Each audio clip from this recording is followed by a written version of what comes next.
All right, buddy. So what's your name and where are you from? My name's Daniel Wilson, and I'm from Houston, Texas.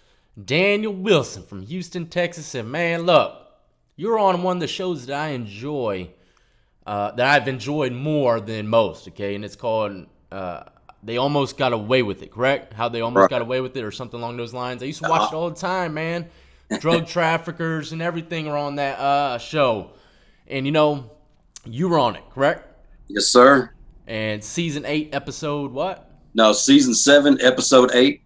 Okay, and just by you being on that show, man, I'm pretty sure I don't think anybody's gonna call you a damn liar like they do most of my guests on the show. You know what I mean?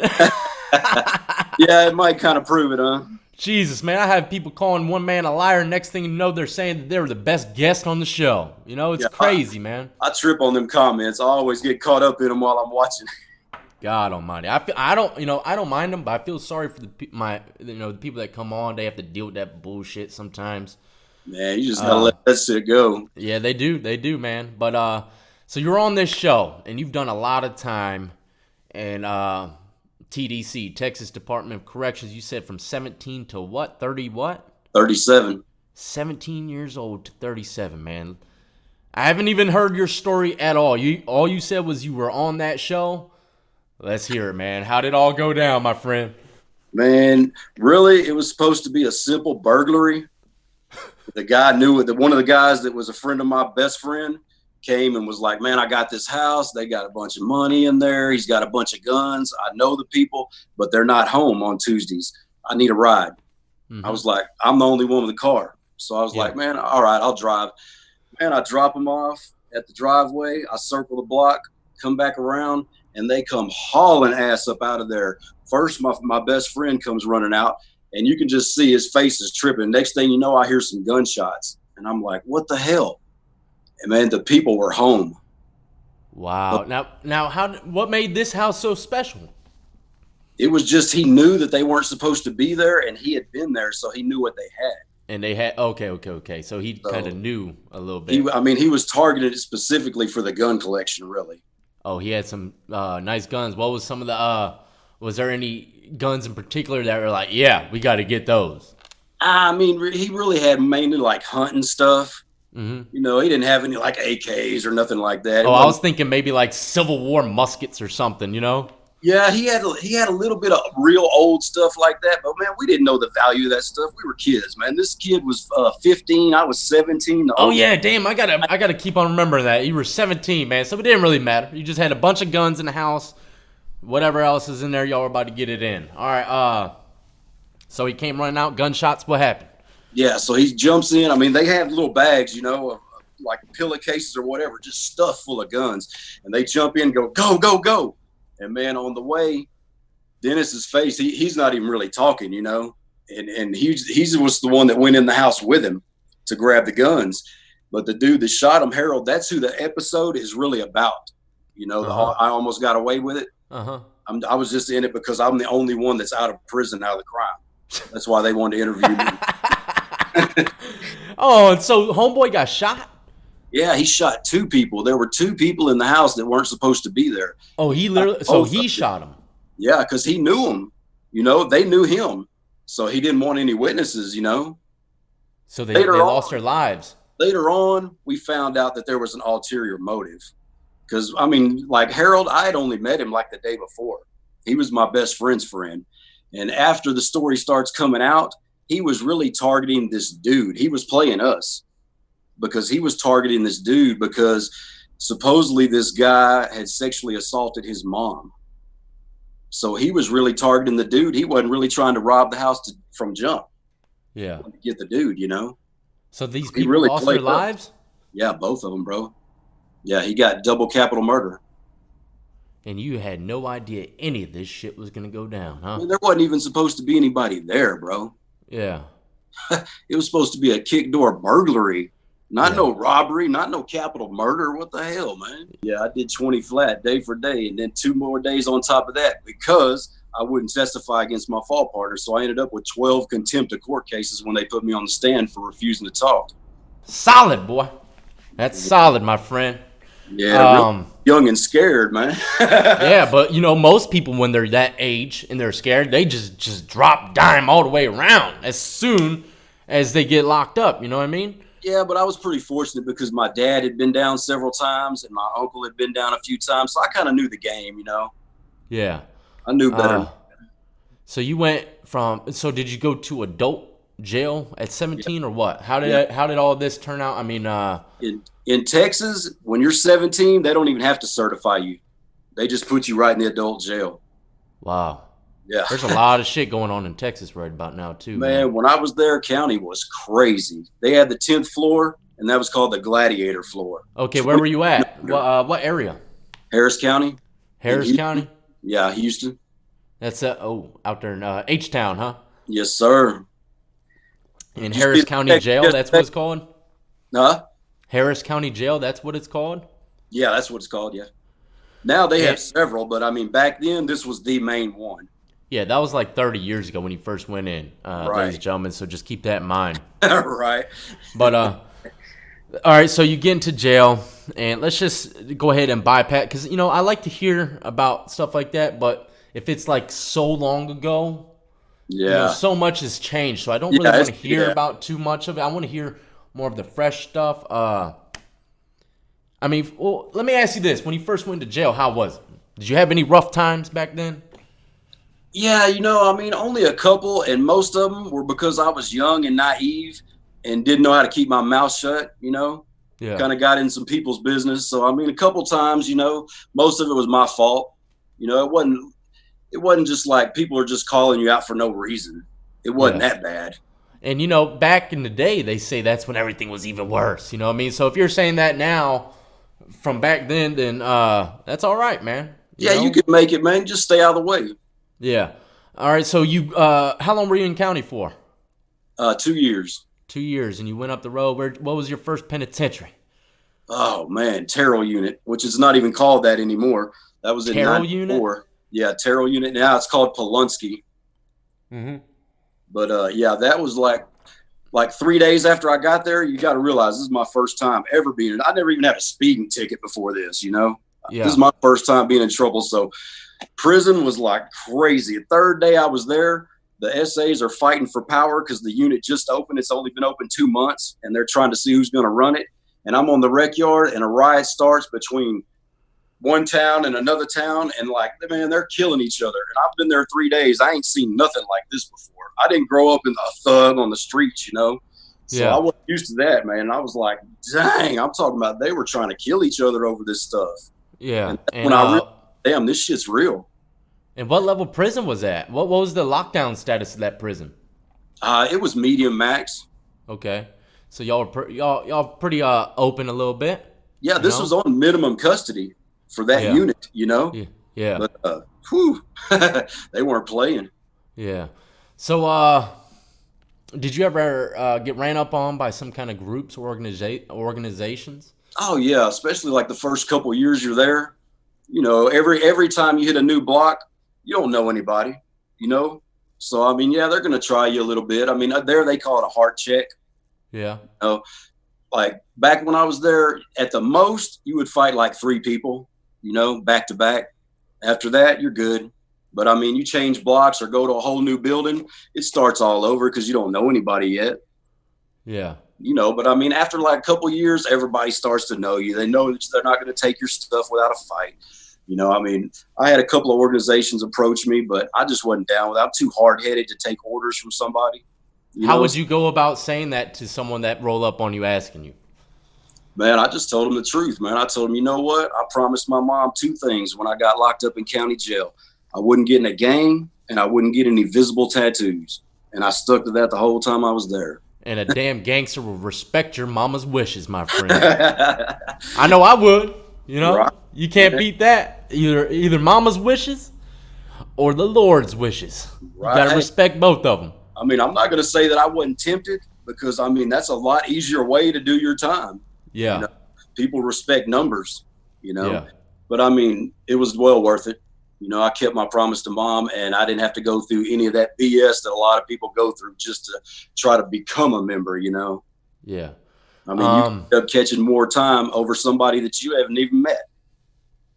You know, because Yeah, you're it's sad fighting. to say that's how it is, man. People throwing their lives away over some Man, dude I've that seen people means come shit down to with. them. Yeah, I've seen people come down with a 5, 6, 7 year sentence and end up not even going home ever. You That's know, catch crazy, that man. life sentence behind catching a stabbing case. Yeah.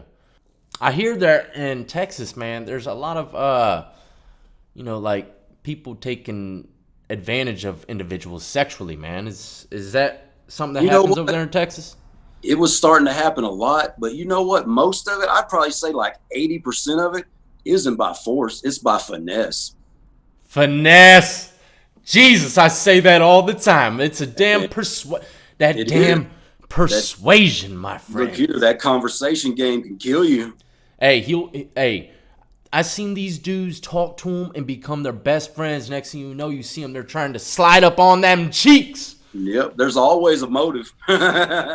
It's crazy, man, and they're very sneaky about it. Ladies and gentlemen, Good. They've been practicing that for years. years and years, ladies and gentlemen. It's just like a guy trying to pick up a girl on the street. It is. In prison, same damn way. They're just trying to do it with the man. That's right. But they don't look at him as a man. To them, Yeah. that's a girl, or they want it to be. Yeah. And they prey upon people that might be in binds. They might be in trouble. They'll be like, "Hey, I got you, man. You just got to do this. Stuff like that." And they weigh out their options. They're like, "Hey, should I do this or should I die?" Right. And What do you think they're gonna do, man? Most of it is behind either gambling or borrowing stuff. Borrowing stuff, get in of debt. course. Yep. Well, what other prisons did you go to? You didn't do just time in that prison, did you? Did you ever get any kind of trouble, get your level increased, anything like that? Oh, yeah. Oh, God. What? I spent more than half of my time on closed custody, which that's our lowest level. I spent more than 10 years. I think about 12 years on closed custody out of 20. What do you mean closed custody? That's like in the hole? No, it's not in the hole, but you only come out 2 hours a day. Instead of 23 and 1, it's 22 and 2. You get 2 hours of rec a day, and that's it. Yeah, everything else is right there. They bring your food over there, everything. You don't go anywhere. And what was that? What'd you get? Was that like a level 5-4 prison or something? Yeah, that would be like y'all's level 5, yeah. Okay, what was the name of that prison? Terrell had it, and then I got shipped from there to Telford unit, then from there to Ferguson, from Ferguson to Robertson unit, and then from Robertson to the Hughes unit. And that's where I finished my time. And what do you think, what were you getting shipped off so much? Was it just over the years you just maybe lowered your class, or you kept increasing it? What was making you move so much? A lot of times it was behind my fall partner, because he has 2 escapes, 2 attempted escapes, and every time that he did something, they would put me and my other fall partner in seg, and then we'd have to fight to get our way out. Because of one of your co-defendants? Yeah, that's not even on the same unit. We didn't even write, because you can't even write prisoner to prisoner anymore in Texas.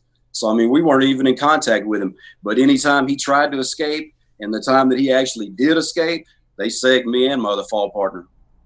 I had to use my mom to get out of seg. They wouldn't let me out, and I didn't do any damn thing. It's just because of my fall partner.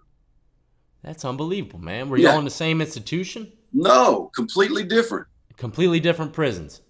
I didn't see him from the time we went to diagnostics, which is like where you do all your processing before you go to your actual prison. I haven't seen him since that day, and that was in 94.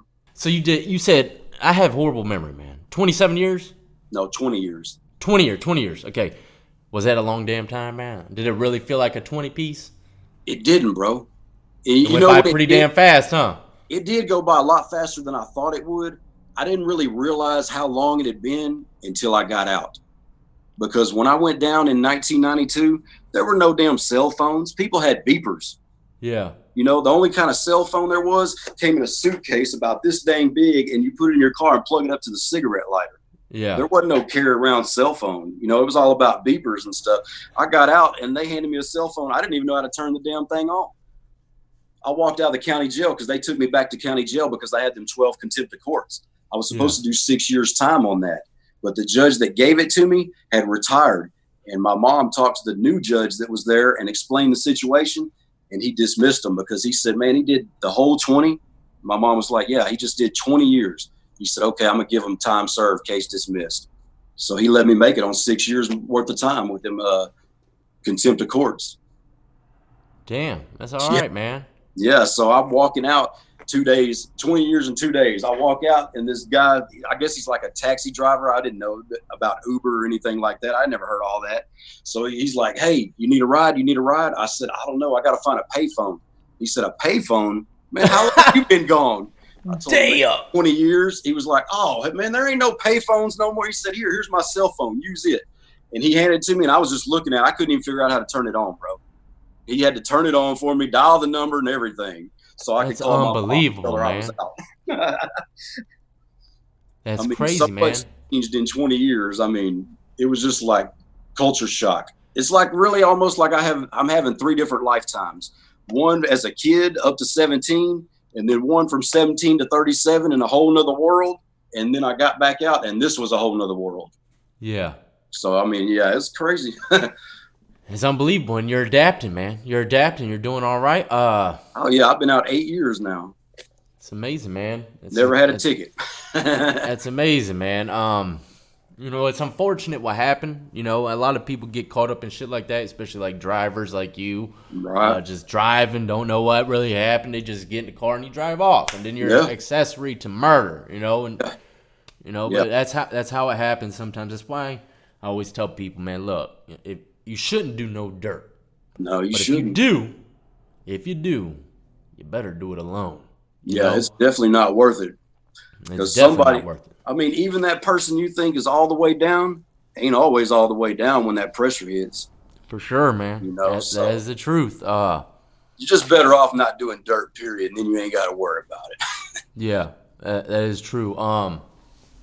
So what was the wildest prison you were in? Man, I guess Ferguson. Was that the first prison you were talking about? No, it was my third one, but it was like that was always been known as a gladiator farm because it's a whole lot of youngsters. Yeah. A whole lot of youngsters. I mean, they ain't got no structure over there. They do what the hell they want to do. Yeah. You know, and by the time I hit there, I'd already been down almost 10 years because I was almost 27 when I hit there. So I didn't have any problems, but boy, it was wild watching them youngsters. They'd go to war once a week if they weren't on lockdown. Every time they call commissary, you already know what time it is because everybody's going and spending the max because you might not make it again for 2 or 3 months. Yeah. Yeah, it was people jacking people for their commissary? Oh, yeah. Yeah. Man, I've watched people take their little razor blade with them, and they're just in line to get behind this guy that they know ain't going to fight for his stuff. And they take the razor, and they're not even threatening him trying to take it like that. They just slice the bag, and shit goes everywhere.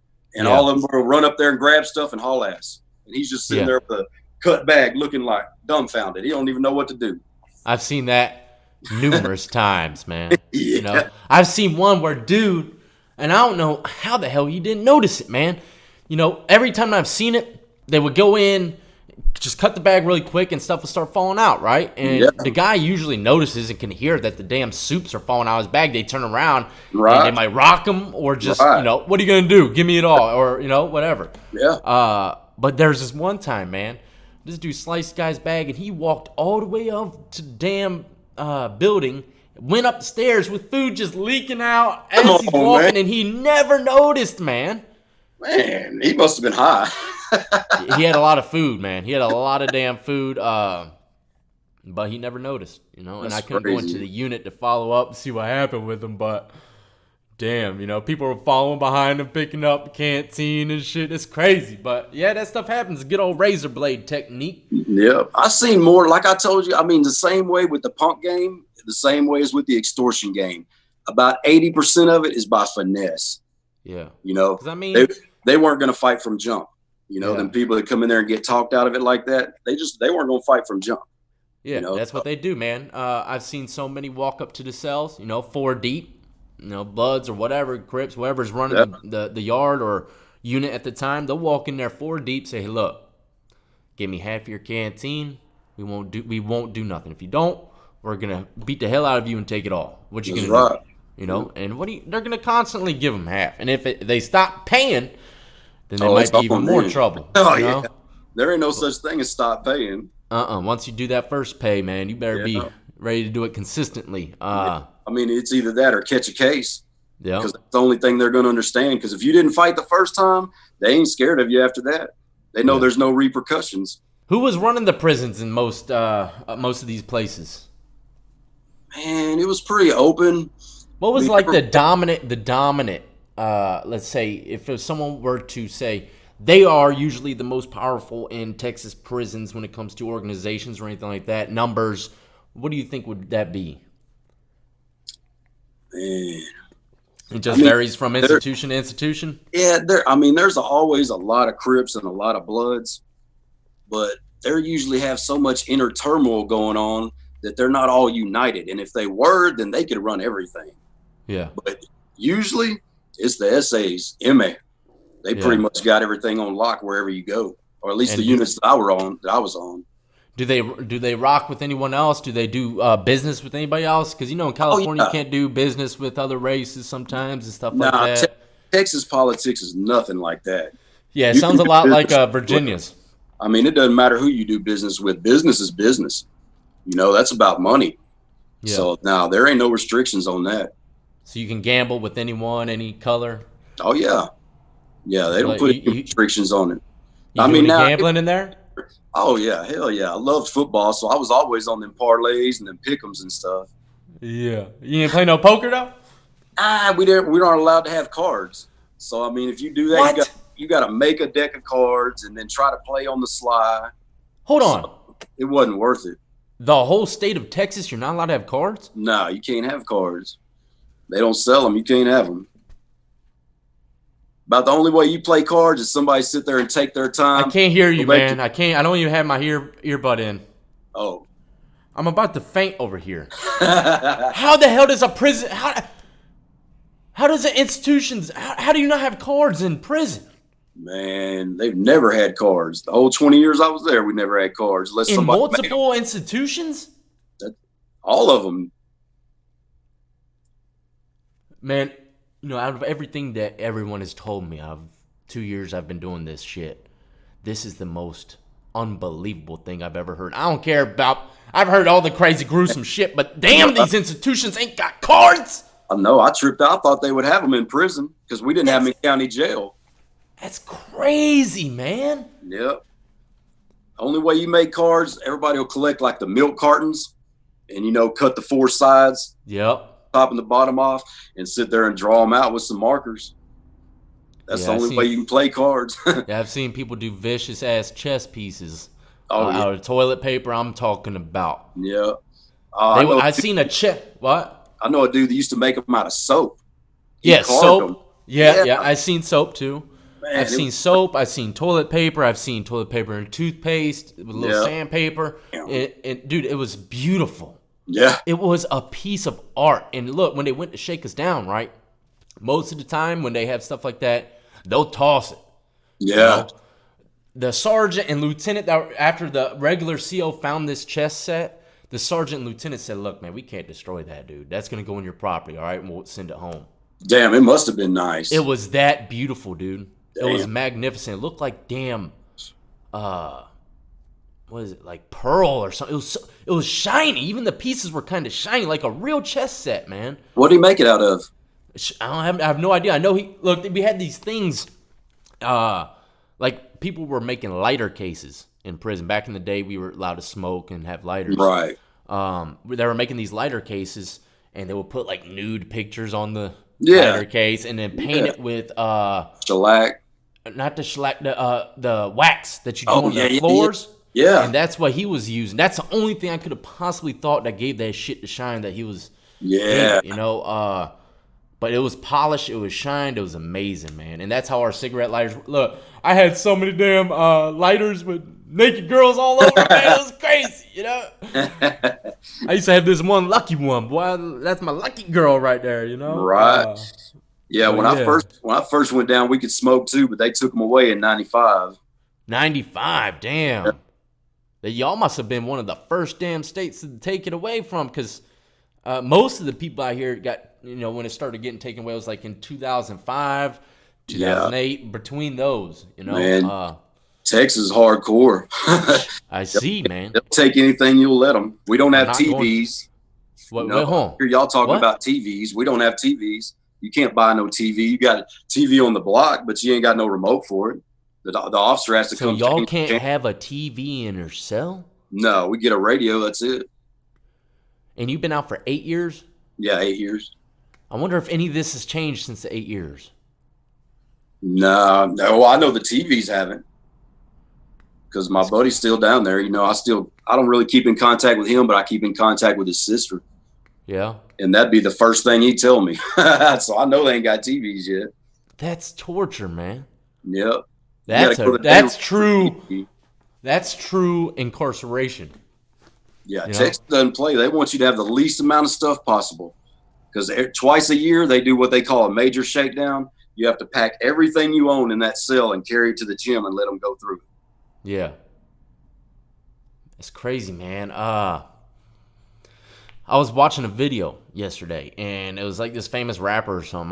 I don't know. I've never even heard of him. But anyway, he was on live on Instagram or something, and he was playing Xbox, and he was talking to someone on Xbox, and it was someone from England, right? Yeah.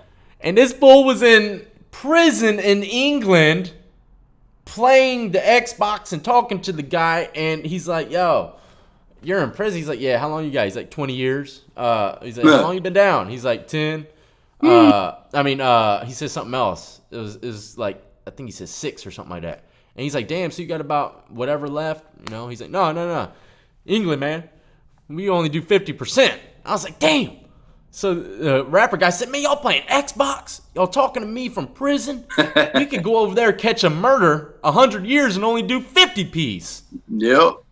It's crazy, man. You know, when I went down, I was under the quarter law. We only had to do 25% on aggravated time. So I came up for parole after my 5th year of being there, you know, but they just kept denying me. They weren't going to let me go because in my file, the district attorney, after I caught them 12 contempt of courts, put that in my file with a note saying that since I didn't cooperate, I shouldn't be allowed parole. So I ended up doing my 20 day for day. So how the hell did they give you contempt of court 12 times? Would they just keep subpoenaing you or something? No, you only get up on the stand one time, but they grant you immunity. That way you can't plead the 5th. You know, because if you have immunity, nothing I say can hurt me. So that you can't plead the 5th once they grant you immunity. And the DA asked me a question. I refused to answer. And she just kept going. She asked me 12 questions. I refused to answer them all. Oh. The 12th question, the judge said, look, man, he's not going to talk or he would have broke by now. And he let me off the stand. Solid cat, my friend. Almost get away with it, pay you somewhat decent? Not really, man. Damn them scammers. Well, you know what? I can't be mad because, I mean, really, it wasn't about me. Yeah. You know, just telling your story, man, right. You know. I mean, it was cool to do it, though, you know, because I send a lot of people to YouTube to check it out, and they're like, dang, check this out. You know, so it was cool just to do it. You got to make sure to send me a link to that stuff before you leave, man, so my viewers can go check it out. Did your mom survive the bid, man? Woo. It was probably harder on her than it was on me, bro. Yeah. I mean, honestly. And she didn't know half of what was going on, you know, because, I mean, I didn't tell my family a whole lot. You know, every now and then, if it was something minor, you know, I mean, of course, you know, getting in fights, I broke my hand 7 times in 20 years, you know, so, I mean, they saw, you know, stuff like that. I think she saw me beat up real good one time because she come up there after we had just had a riot. And I ain't gonna lie, I was messed up. And I think I'm not going to talk about too much of that. I think I want to bring you on a part 2 and hear some of those crazy stories, man, if you don't mind. Hell yeah, no problem. Did your mom, she's still alive and everything? Oh yeah. Amazing, man. And I'm blessed. I've got the best mom ever, brother. That's amazing, man. She supported me that whole 20 years, and right when I got out, started from day one, helping me. It's always been there. I'm about to bring a damn tear to my eye, my friend. Right, Tell your mama I said, oh, death loves her just as much as you do, man. Oh, that's right. Supporting the son if you met from her, beginning to end. You know? Yep. That's amazing, man. Well, look, you are a tattoo artist now, correct? Yes, sir. You were doing a lot of tattooing in prison? Yeah, I started like 2 years in, so I tattooed down there for 18. Oh man, yeah, we're gonna talk about that on part 2, man. But tell me a little bit about what you're doing right now. You got a tattoo shop or what? Nah, I'm just set up in my house doing my own little thing, man. But I'm doing Yeah. pretty good. You know, I don't know if you've ever heard of tattooawards.com, but they run a worldwide competition, and I'm ranked at like 520 right now out of the world. Well, that's excellent. And I've seen some of your work, dude. It's beautiful work. And look, that's something I want to break down in part 2. Something how you got used to the real machine rather than the single needle. And I want to hear how you ever seen. If you have, don't explain it to me. But have you ever seen the water tattoo thing, where they run the water off the sink and do a tattoo with that? Oh yeah. Oh, okay. Yeah. We're gonna break that down part 2 as well. So stay tuned. We're gonna have plenty of stuff coming your way, plenty more crazy wild stories, ladies and gentlemen. Do you have any kind of shout outs you want to say before we go? Man, I appreciate you having me. I appreciate all them deathomaniacs out there taking their time to watch your show. You know, I mean, listen to us reminisce. Yeah. And yeah, I mean, mainly just my family and my wife, you know. Yeah, man. I know that's right. Don't forget to send me all the links, man. You're a very interesting individual. You look like you got a good heart, you know. I can usually see people's lights, you know, shining, you know, right, from behind their eyes and stuff like that, kind of in the Matrix zone. You seem like a really good dude. I'm enjoying this conversation with you.